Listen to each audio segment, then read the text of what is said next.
Estamos de regreso en Buena Onda. Hoy conversamos con mi querido profesor Antonio Tinoco de la Facultad de Humanidades y Educación a propósito del tema del existencialismo.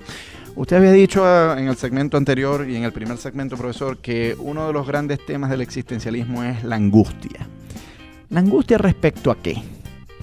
Fundamentalmente, fíjate, para la literatura existencial, no estoy hablando exclusivamente del existencialismo. Ayer, por ejemplo, releía yo a Hemingway, un texto formidable que se llama Las nieves del Kilimanjaro, que es un cuento donde un hombre que está en África siente la muerte porque tuvo una herida en una pierna y se va complicando la situación hasta que muere.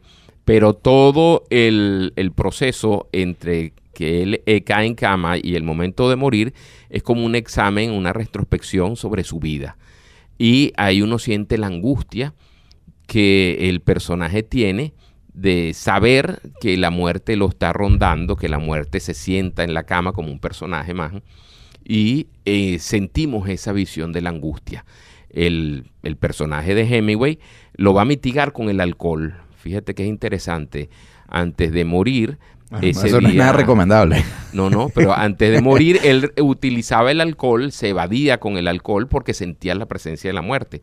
Entonces, esa angustia que hablan los existencialistas ya en plano más concreto de la filosofía, es la angustia ante la muerte. Sartre dice, de la nada venimos y hacia la nada vamos. Y esa situación es realmente angustiante porque le pone al ser humano dos parámetros, la nada por un lado de donde venimos y la nada por otro lado hacia donde vamos, es decir, que no hay trascendencia. La vida humana termina con la muerte y la vida humana no es más que un tránsito entre un momento, un tránsito biológico entre el nacimiento y la muerte, y ahí termina todo. Esa situación es angustiante porque el mismo Sartre va a concluir después, la vida es una pasión inútil. Pero ninguno de estos existencialistas contempló una vida después de la muerte. Los existencialistas cristianos. El caso de Marcel y Jasper sí hablaban de la esperanza. De hecho, uno de los libros de Jasper, de Marcel, es Metafísica de la Esperanza, donde él dice que es insoportable poder vivir en un mundo y en una realidad donde no hay más nada, donde la nada me está acotando, y debe, ellos no aseguran, sino debe existir una trascendencia para que el hombre pueda mitigar esa angustia. Y eso es lo que algo muy parecido planteaba Unamuno también. También, la idea de que para poder vivir tranquilos o por lo menos encontrar alguna motivación hay que creer que hay una vida después de la muerte, ¿no? Esa es la visión que hacen los existencialistas cristianos, pero para los ateos esa visión lo que es un consuelo de tonto, porque no nos engañemos. Simplemente lo que te está es mitigando una angustia, un sufrimiento, pero que a la larga tú te vas a encontrar con una situación que no puedes cambiar, transformar y que todo se acaba pues el momento de la muerte. Bueno, y ha habido algunos que han dicho que más bien la muerte te impulsa a vivir más, intensamente. Eso. Por ejemplo, Heidegger decía, frente a la posibilidad de que nos vamos a morir, bueno, eso más bien nos obliga a aprovechar todas las oportunidades que tengamos, ¿no? Y también en el mismo Sartre está esa posición, pues hay que vivir intensamente, y esa es la visión que tú hablabas al principio de por qué esa vida es bohemio, esa vida irresponsable, sí.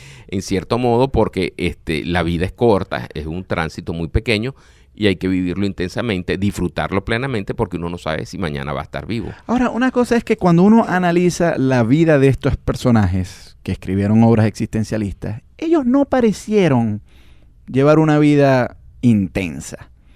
Muchos eran profesores universitarios. Heidegger, por ejemplo, era un hombre, fue rector incluso de una universidad. Gabriel Marcel, Merleau-Ponty, todos esos. Es decir, uno no asocia el estilo de vida de ellos con las ideas que ellos plasmaron a través de sus obras. Pero, ¿cómo lo ve usted? No, yo sí creo que en cierto modo cada uno vivió, por ejemplo, intensamente el amor. Bueno, Sartre sí. Sartre lo vivió. Heidegger tuvo romance profundo con Hannah Arendt, por ejemplo, y tuvo una vida muy activa en ese sentido, pues, del amor. Y yo creo que cada uno de ellos, pues, canalizó su vida en diferentes formas, pero yo pienso que hay que ubicarlos dentro del ambiente de la posguerra para entender, pues, ese afán de tratar de mostrarle al mundo que no había otra posibilidad, sino que había que vivir el aquí y ahora por encima de cualquier otra circunstancia. ¿Qué queda del existencialismo hoy? Yo creo que muy poco.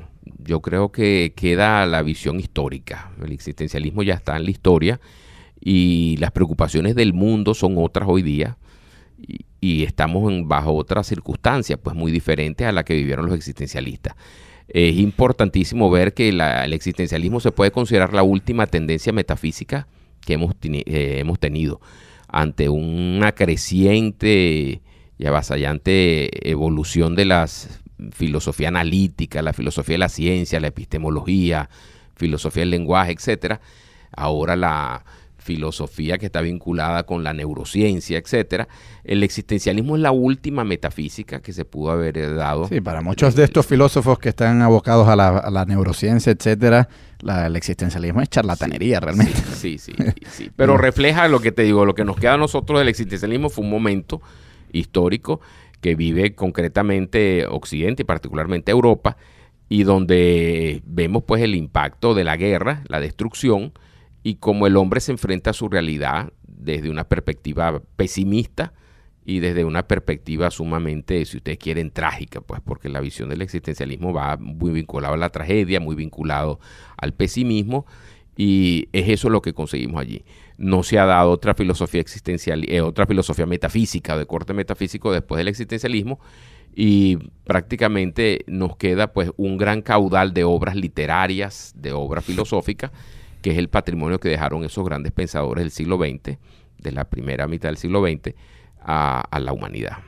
¿En lengua castellana y en América Latina hubo existencialistas? Sí, eso es interesante. Yo pienso que el existencialismo correspondió a ese momento histórico de la Europa de la guerra y de la posguerra, pero en América Latina algunos balbuceos, algunas copias, ¿verdad?, de intentos existencialistas. Aquí en Venezuela tenemos a un pensador, poeta, literato llamado Hernando Track, que escribió sobre el existencialismo, se sentía un existencialista, pero yo pienso que es como un poco así como la cuestión de los hippies. Eso surge de contextos históricos particulares y concretos, y aquí se convirtió en moda. Pues entonces, existencialistas eran fiestas que se hacían en los años 60 y 50. Bueno, lo que habíamos dicho al principio del programa. Donde la gente se vestía en forma de bohemio. Exactamente. Y pensaban, pues, se asociaba la bohemia con la vida. Sí, pero yo le apuesto que esa gente había leído pocos libros existencialistas. Estamos conversando con el profesor Antonio Tinoco a propósito del existencialismo, un movimiento literario y filosófico de mediados del siglo XX. Vamos a escuchar para nuestra pausa musical de Ana Torroja y Miguel Bosé el tema Corazones.